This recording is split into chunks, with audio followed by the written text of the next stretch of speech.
They don't tell us ahead of, there's no quote on how much these services are going to cost or how many cops they're going to send, and they usually show up over-policed with gang squad and trucks, and we're talking about a community celebration here with all ages, with no alcohol. A Surrey festival organizer calling for more transparency and communication from the city and the Surrey RCMP after being billed nearly $20,000 for the police presence at his event 6 months later. In June of 2022, Nayer's festival company held a block party in Surrey to set off their multi-day music and arts festival, 5X Fest, for South Asian youth. We don't even feel like they did $1,000 worth of work. They literally did nothing aside from take selfies with our artists, eat snacks backstage, and scroll on their Instagram.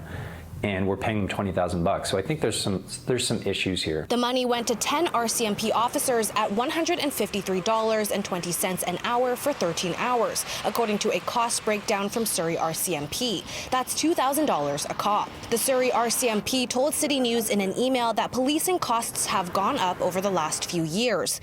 We recognize that the event organizer is displeased with the cost of the service provided. The priority of police is public safety, and the number of police officers required is determined based on a risk assessment. You can't find out how much policing services cost on the Surrey RCMP website, but other jurisdictions do share that information. The Vancouver Police Department lays out its hourly rates, broken down by officer rank, online. I can pretty much predict exactly where my traffic authority is going to be and the time, the hours they're going to be on site, and as well the time when roaming police officers are going to be on the site as well. So it's very much a discussion, and it's always been that way. Otoni says in his experience working with the VPD and the City of Vancouver in the past, both have been transparent and responsive. And because of the city's subsidies, in recent years, the Jazz Festival has paid less. Our policing costs aren't that significant because the risks associated with it aren't as great as, say, doing a festival ticketed event with a different style of music that might be more hip hop or where